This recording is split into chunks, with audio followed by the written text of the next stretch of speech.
பயிற்சி 5.1ல் கணக்கு நம்பர் 5 என்ன இருக்குது?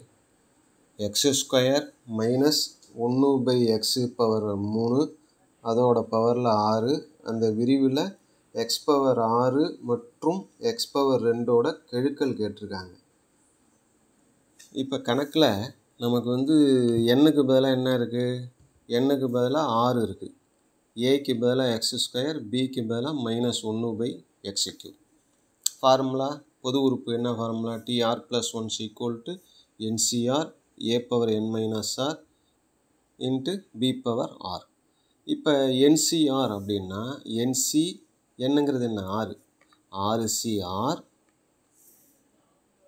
இதுக்கு பதிலாக x²ஓட பவரில் 6 - r -1/x³ அதோட பவரில் 6. 6CR இந்த ஸ்கொயர் அப்படியே 2ஆல் இதை பெருக்கிட்டோம்னா என்ன ஆகும்? எக்ஸோட அடுக்கில் 12 - 2r. இங்கே என்ன ஆகிடுது? -1ஓட அடுக்கில் r, அப்புறம் எக்ஸோட பவரில் இந்த r வந்ததுன்னா 3r. எக்ஸோட பவரில் 3r. இந்த இடத்துல நமக்கு ஆறுங்கிறது ஒத்தப்படையாக ரெட்டப்படையான்னு தெரியாது. அதனால் -1ங்கிறது அப்படியே தான் இருக்கும். இதே ரெட்டப்படையாக இருந்ததுன்னா -1 + 1 ஆகிடும். அதனால் அப்படியே விட்டுடலாம். ஆனால் இங்கே -1/r, ஆறுங்கிறது என்னன்னு தெரியாது. அதனால் அப்படியே இருக்குது. -1ஓட அடுக்கில் 6, x⁻3r. இப்போ அடுத்த ஸ்டெப்பில் இந்த x⁻3r மேலே வந்தால் என்ன வரும்? எக்ஸோட அடுக்கில் -3rன்னு வரும். இது என்ன ஆகும்? -3rன்னு வரும். இந்த எக்ஸோட அடுக்கில் -3r வருது இல்லை? ஏற்கனவே எக்ஸோட அடுக்கில் என்ன இருக்குது? 12 இருக்குது, -2r இருக்குது. இந்த 3r மேலே வந்தால் -3r. அப்போ எக்ஸோட அடுக்கில் என்ன இருக்குது? 12. இது ரெண்டுத்தையும் சேர்த்தோம்னா -5r.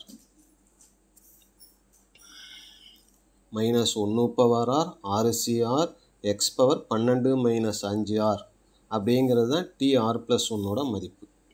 இப்போ முதல்ல என்ன செய்கிறோம்? x² குணகம்.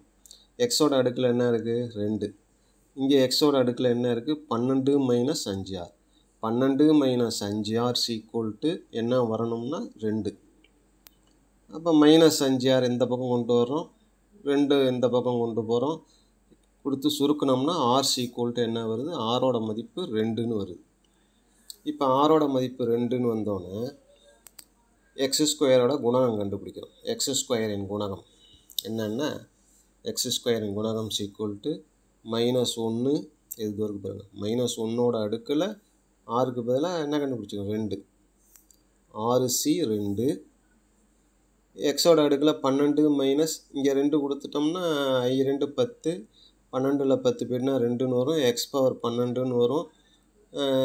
x⁻12ங்கிறது 10ல் போயிடுச்சா மிச்சம் 2 வரும். நமக்கு தேவை அதுதானே, x² குணகம் தானே வேணும். x² குணகம்னா இந்த x² அப்படியே விட்டுட்டு மீதி இருக்கிறத மட்டும் எடுத்துக்கணும். இதை மட்டும்தான் எடுத்துக்கணும். என்ன? -1ஓட அடுக்கில் 2, 6C2 அது மட்டும்தான் நமக்கு ஆன்சர். அதை விரிவு பண்ணோம்னா நமக்கு என்ன கிடைக்கிது? 15ன்னு கிடைக்கிது. இதுதான் சப்டிவிஷன் 1ஓட ஆன்சர். அடுத்தது கோஎஃபிஷியன்ட் ஆஃப், அதாவது x⁻6 எக்ஸோட அடுக்கு 6 இருக்குல்ல, அதோட குணகம் கண்டுபிடிக்கிறதுக்கு ஏற்கனவே நம்ம 12 - 5r = 2ன்னு போட்டோம்ல. இப்போ என்னன்னு போடணும்னா 6ன்னு போடணும்.